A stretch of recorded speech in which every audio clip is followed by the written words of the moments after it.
გამარჯობათ, თქვენ უსმენთ ჩოხატაურის ხმას, გამდრე ცინცაძესთან ერთად.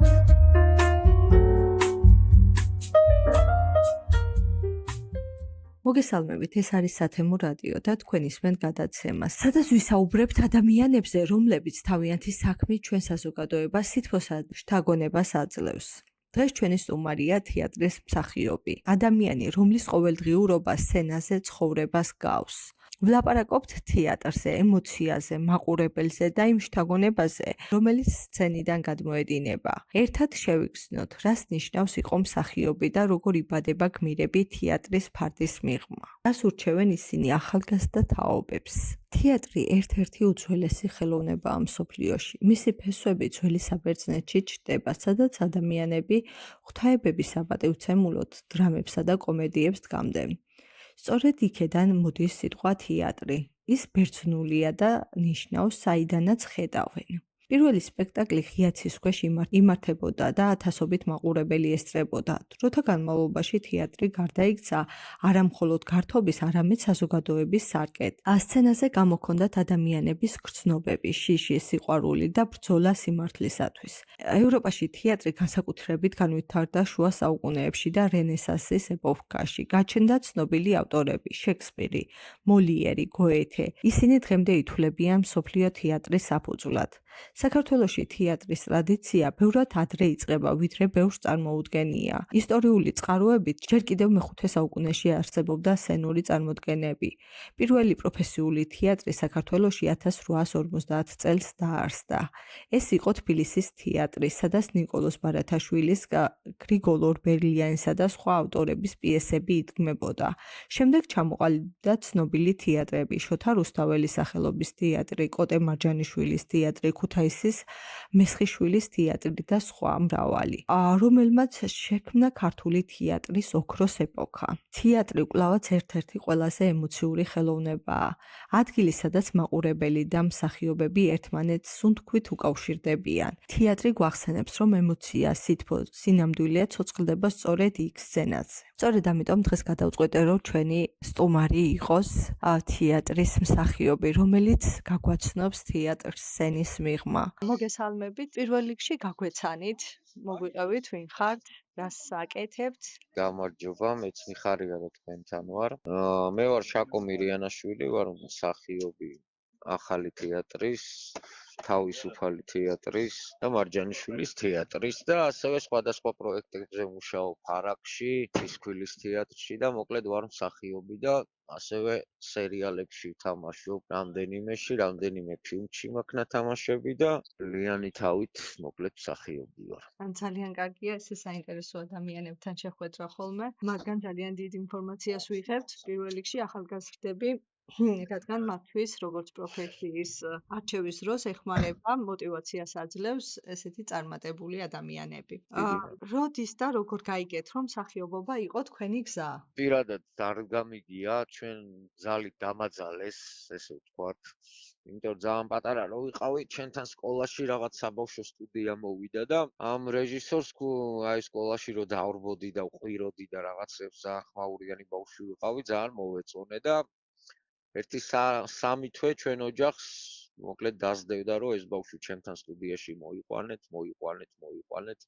ვიყავი 10-11 წლის მაშინ.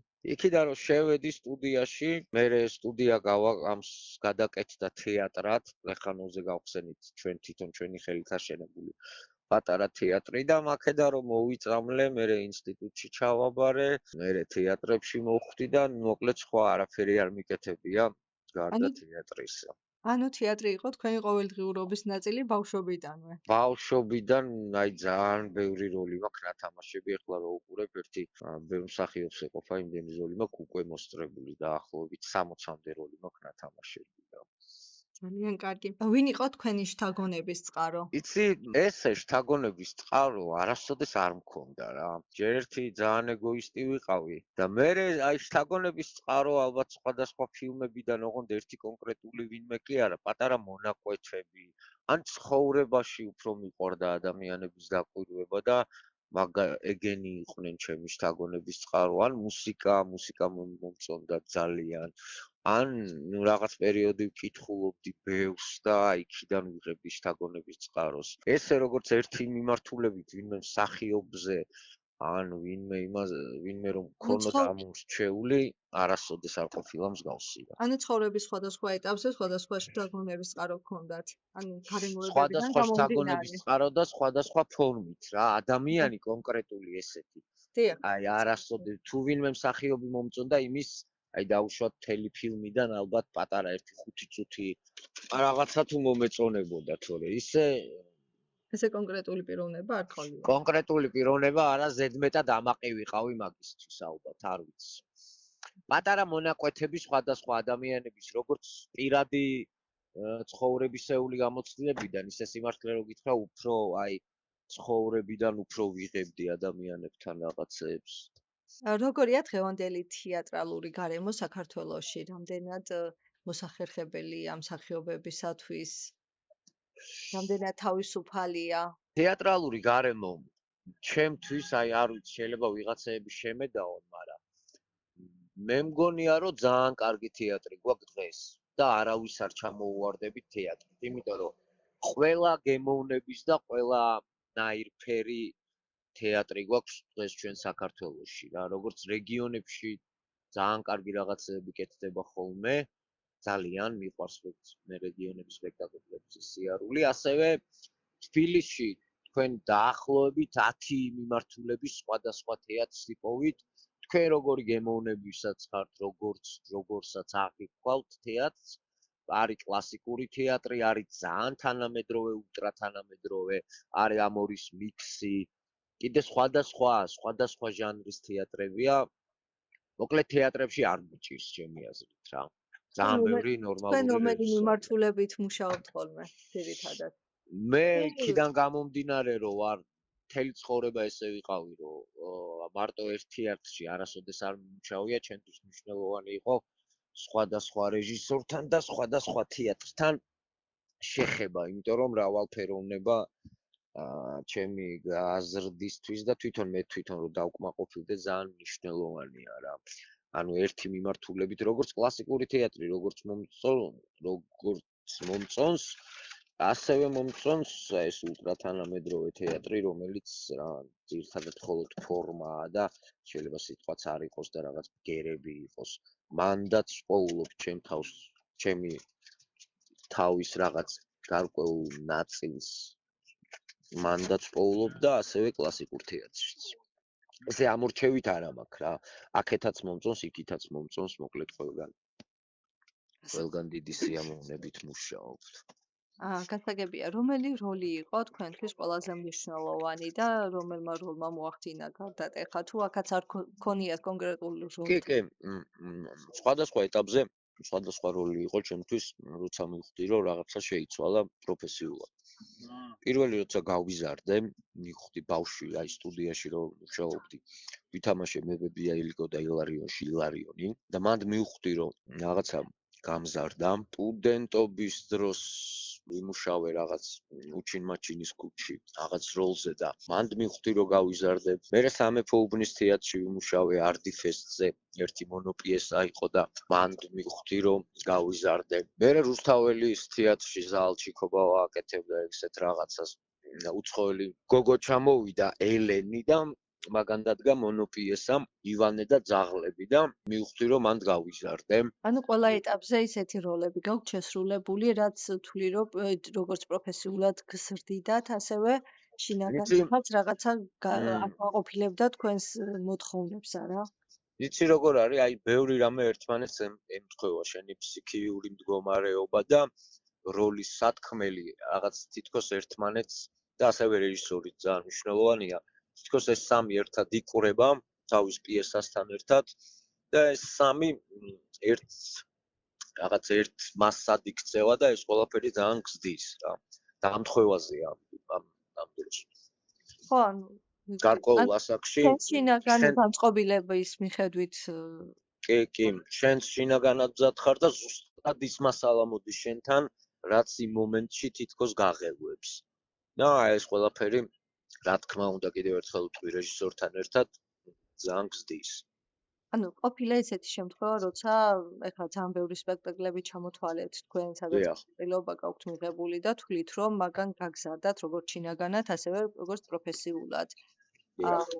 არის შემთხვევა, როცა როლის ემოცია სცენიდან ცხოვრებაში მოგყვებათ, ქონიათ ეგ შემთხვევა? თუ აი როცა დაასრულებთ როლს, იქ მთავრდება ყველაფერი და უკვე იცი როგორ სცენით არის? სხვა ადამიანი ხართ. აი როცა ახალია სპექტაკლი, აი როცა რეპეტიციობ და პირველ პრემიერას გამოვუშვებ, მერე დაახლოებით 2 კვირა გაქვს, აი როგორ თქვა, აი გაციებული რო ხარ და ცუდად რო ხარ რა, თითქოს ის როლი გამოდის შენგან. აი რაც 1-2 თვე ხო ემზადები სპექტაკლისთვის. ამ სპექტაკლს გამოვუშვებ, ამ როლს ითამაშებ და მერე აი ის თითქოს კიდე ცოცხალია შენში და მოყვება ცხოვრებაში და საერთოდ არ შეესაბამება შენ ცხოვრებას თუ რაღაცა ეგეთი. და პირველი 2 კვირა პრემიერიდან არის ძალიან რთული ხოლმე, იმიტომ რომ ვერ ხვდები შენ ხარ თუ ისა ხარ, ამას ყოველგვარი გადაჭარბების გარეშე ვიძახი. ფსიქიური მდგომარეობა გაქვს ისეთი, როგორც იმ სპექტაკლშია და მოყვება ცხოვრებაში და მე 2 კვირა უნდა რომ აი რაღაცა გაცოცხლდე. ასე მოხვიდე და დაუბრუნდე რეალურ სამყაროს აქეთ. დაუბრუნდე შენ თავს, კი. როგორ რეაგირებ ხოლმე მაყურებლის ემოციაზე? ყველას რა თქმა უნდა, ეხლა პირველის რაც აქვს, როცა მოეწონება მაყურებელს, ბედნიერია და ამაყია. თქვენთან როგორაა? უფრო მე ჩემსას უბერავ ხოლმე და მე მაყურებელი ან მოწონს ან რო გითხრა რომ არა ხვდები ეხლა საერთოდ თეატრი იმით განსხვავდება რომ შენ და მაყურებელი და გმირი დგახართ ერთად. აი არ არსებობს შენ მაყურებელი და დრამატურგია თხზავთ ამ გმირს. და ამ დროს ან არც წაშია საქმე, არც სიცილში, არც ტირილში. ცა უხილავი რაღაცა მაგია ხდება, როცა შენ გრძნობ მაყურებელს, მაყურებელიც გრძნობს შენ და თქვენ ერთად თითქოს ერთად თამაშობთ ამ გმირს. ერთად მიყვებით ამ გმირის ემოციას. ამ გამომხატველი ხერხი არ არსებობს აქ რითიც ხვდები, მაგრამ აი რაღაც უხილავი მომენტია, მან რითიც შენ და მაყურებელი ერთად ხარ და აი ესაა ყველაზე დიდი ბედნიერება. არც წაში, არც სცენის დროს რაღაცა რეაქცია. აი უბრალოდ ერთად რო დგახართ თქვენ და რაღაცას ხვევით. აი ამის შეგრძნება რა. ანუ თლიანი ერთიანობა ხდება. ერთი მთლიანი ხართ, ხო? როგორ ფიქრობთ, რა როლი აქვს დღეს თეატრს საზოგადოებაში? ძალიან დიდი, ჩემი აზრით თეატრმა რაღაცა პერიოდი დეპრესიული პერიოდი იყო. კოვიდამდეც ცოტა ადრე და მერეც თეატრმა თითქოს რაღაც შეიძინა ახალი ფუნქცია, ეგრე მგონია. აი სოციალურ საკითხებში, პოლიტიკურ საკითხებში ასევე ძალიან ცოცხალი და თანამედროვე გახდა თეატრი და მაყურებელმა დაიწყო სიარული, რაც ყველაზე მთავარია და მსახიობებმა დაიბრუნეს თავის ფუნქცია. ანუ ახლა მარტო პოლიტიკოსებს არ უყურებთ ტელევიზორში, უყურებთ მსახიობებსაც, რას როგორ იტყვიან და ეს ძალიან მნიშვნელოვანი და კარგია და სწორია ჩემი აზრით. თქვენი აზრით, რა არის ყველაზე რთული მსახიობის პროფესიაში? რა არის ყველაზე რთული მსახიობის პროფესიაში? დიახ. თუ გიფიქრიათ ამ თემაზე. რო გადარჩე ფსიქიურად, ჯანმრთელობა, იმიტომ რომ ძალიან დიდ ჯანმრთელობას მოითხოვს ეს ყველაფერი, ფინანსურად, ყველა მხრივ. უბრალოდ რო გადარჩე როგორც ადამიანი, ეგაა ყველაზე მნიშვნელოვანი ამ პროფესიაში. თუ გაქვთ საყვარელი როლი, რომელსაც კიდევ ერთხელ დაუშვათ შეასრულებდით? არა. წინ? ესე არ უყურებ მე საკითხს. არა. არა, იმიტომ რაც ნათქვამია უკვე ითქვა და მაწი ახალი და ახალი რაღაცეები რაც საერთოდ როლს არ უყურებ იმას როგორც აი როგორ თქვა აი მაგიტო არა მაქვს არც საყვარელი როლი არც საყვარელი მსახიობი არ მყავს. ჩემთვის უფრო მნიშვნელოვანია ის აი ძალიან როლში შეიძლება სულ 1 წამი იყოს ან 3 წამი იყოს სადაც იძახის შენ თავარ სათქმელს. და ეს თავარი სათქმელი, ამ თავარი სათქმელის გამეორება არ ხდება რა. სულ ახალი და ახალი იდეები მოგდის თავში და ამიტომ ყველა ის პატარა წამი ძვირფასი და მნიშვნელოვანია და არა მთლიანი როლი მაგალითად. ამიტომ არ მაქვს არც მივტირი ძველ როლს, ველოდები ახალს და იმ ახალსაც იმ ახალშიც მთლიანი როლი არ იქნება ჩემთვის ის რამდენიმე წამი იქნება მნიშვნელოვანი, რითაც ჩემ დამოკიდებულებას გამოვავლენ ცხოვრებისადმი. აი ეგრე ვიტყვი პოეტურად. როგორი ემოცია სცენაზე გასვლის წინ? აი გაქვს თუ არა რაიმე პატარა რიტუალი ან ჩვევა, რასაც აუცილებლად ასრულებთ ხოლმე სპექტაკლის დაწყებამდე, იმიტომ რომ ბევრისგან გამიგია მსგავსი რიტუალების შესახებ. რაღაცა პატარ-პატარა ჩვევები, რომელსაც სპექტაკლის დაწყებამდე აკეთებენ.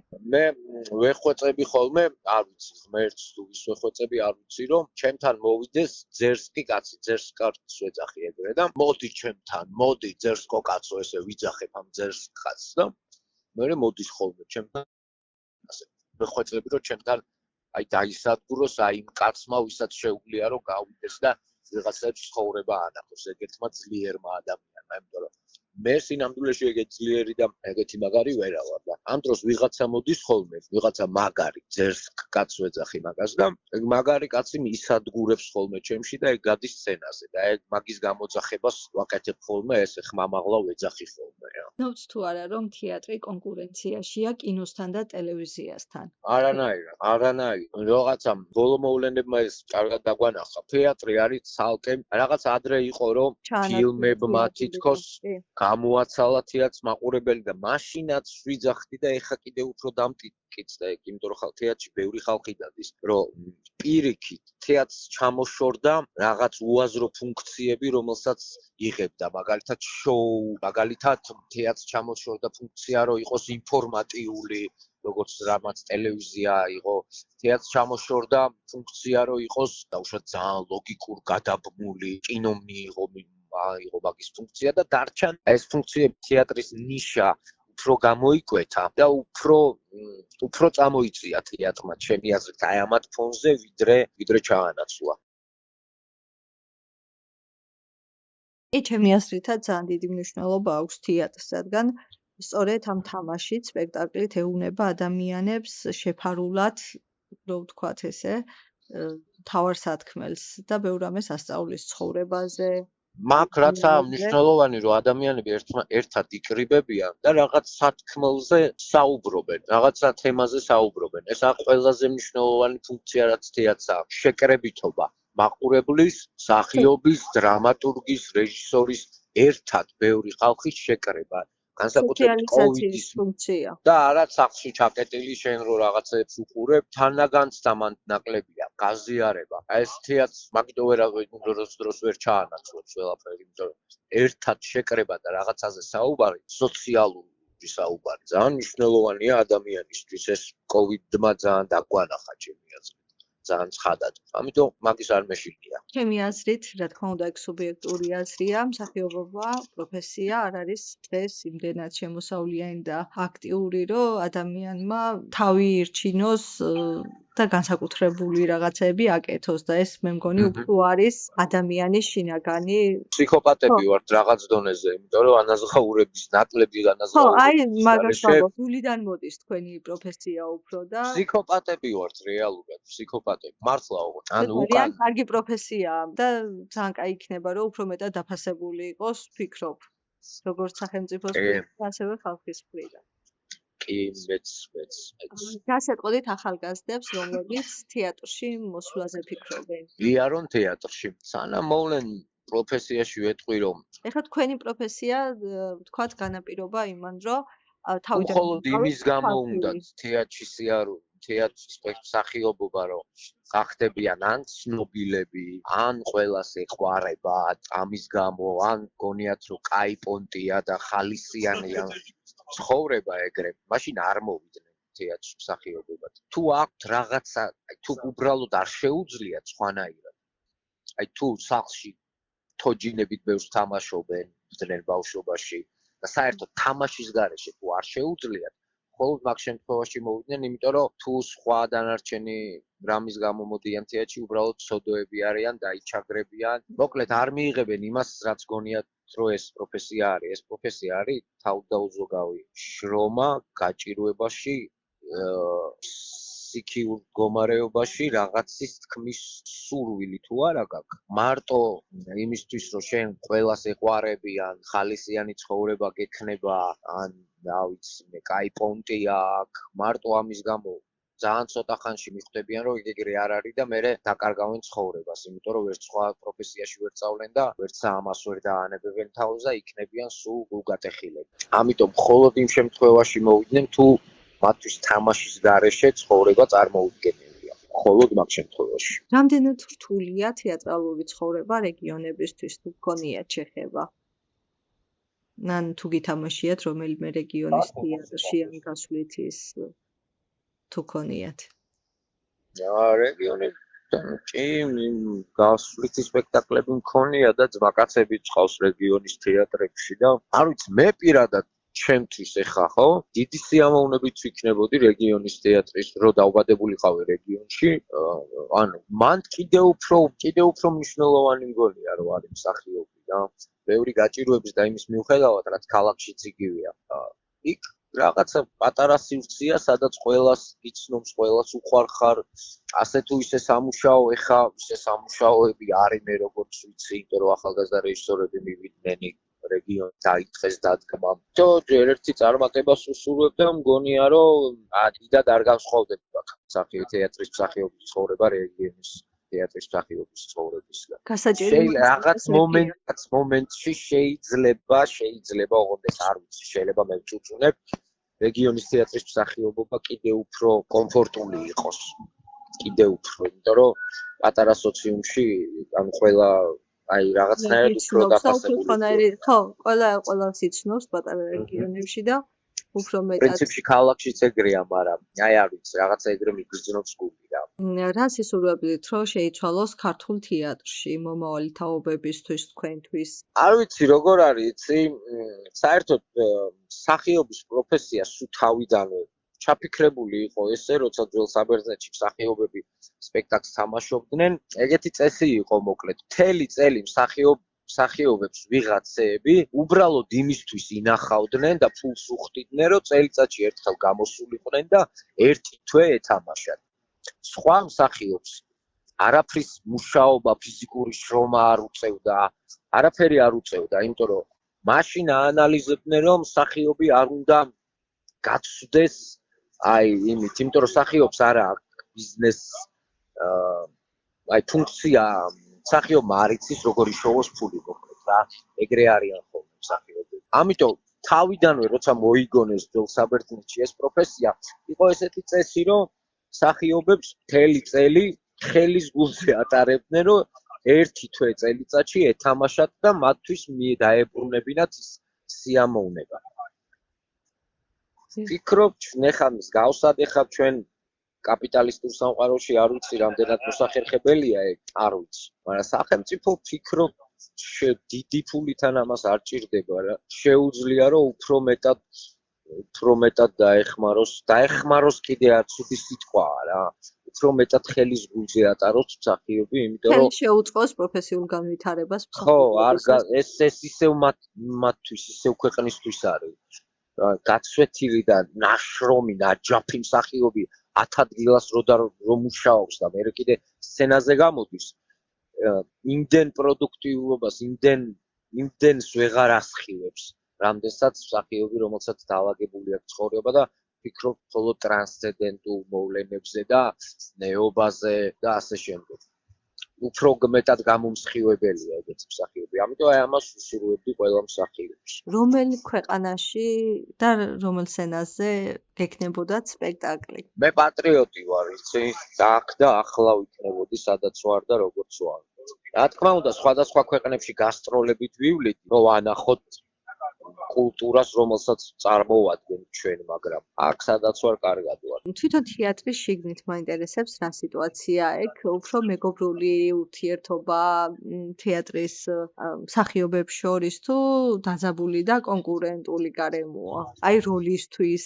როგორც ცხოვრებაში რა, ესეც არის, ისიც არის. რა თქმა უნდა, არის თან როცა სპექტაკლი კეთდება, ყველა მსახიობის, რეჟისორის ფსიქოლოგიური მდგომარეობა არის აი აბსოლუტურად სხვანაირი რა, ამას ახლა ვერ ახსნი რა. ძალიან ნერვებზეა ხოლმე ყველა. ამ დროს შეიძლება მოხდეს კონფლიქტიც, შეიძლება არც მოხდეს, მაგრამ იმ წამსვე მიდის ერთმანეთის მიტევება რა. ანუ ეს ყველამ ვიცით, რომ რაღაცა მაღალს ვემსახურები და ეს რაღაცა უბრალოდ ნერვებია, როცა რამე ხდება, ამას ყველა იაზრებს და მე ყველა ერთმანეთთან მიდის და ეხუტება ერთმანეთს. ამიტომ თლიანობაში ვიტყვი, რომ მეგობრული გარემოა. უფრო კარგია. ამ დროს კიდე ძალიან მნიშვნელოვანია მთავარი რეჟისორის როგორია, ძალიან დიდი მნიშვნელობა აქვს მაგას საერთოდ სპექტაკლისთვის, შიგნითაც და გარეთაც, მაგრამ ასევე მსახიობები, რომლებიც ამას თამაშობენ, მაგრამ საბოლოო ჯამში ვიტყვი, რომ მეგობრული და მიმტევებული მდგომარეობა არის. მსახიობი როცა თამაშობს ერთი და იგივე სპექტაკლს. შესაძლებელია მაყურებელმა ეს ერთი და იგივე სპექტაკლი სხვადასხვანაირად აღიქვას და სხვადასხვანაირად დაინახოს. არა, პრინციპში სპექტაკლი ან რაც არ უნდა ეხლა შენ მაინც ერთი სათქმელია, ერთი ტექსტია, მოძრაობა და მოქმედება შეიძლება სხვადასხვანაირია, გრადუსი იქ იწევს სხვადასხვა რაღაცეებს, აქცევ ყურადღებას, მაგრამ აქ მთავარი ის კი არ არის, რომ შენ სხვადასხვა რამეს განიცდი, აი როგორც კინოში. აქ მთავარი ის არის, რომ ამას განიცდი ცოცხლად. აი ცოცხლად ამის შეგრძნება მაყურებლისთვის. ესაა უფრო მნიშვნელოვანი და არა ის, რომ შენ შეიძლება აი არიან მაყურებლები, რომლებიც 10 ჯერ დადიან მოსულან სპექტაკლზე ერთი და იგივეს. ეს მათთვის სხვადასხვა რამეს კი არ ხედავენ. ნუ კი შეიძლება იქ სხვადასხვა რაღაც სხვას მიაქციოს ყურადღება, რასაც ადრე არ აქცევდა, მაგრამ მთლიანობაში ხო ერთ თემას უყურებს. აქ უფრო ცოცხლად თანაგანცდას აქვს მუღამი და არა ის, რომ შეიძლება სხვადასხვა რამე აღმოაჩინო. ანუ იმას უფრო დიდი მნიშვნელობა აქვს, თქვენ იმას ამბობთ, რომ მაყურებელი და მსახიობები ერთი მთლიანი ნაწილი ხდება და ეგაა ზუსტად თეატრის მნიშვნელობა. კი ბატონო.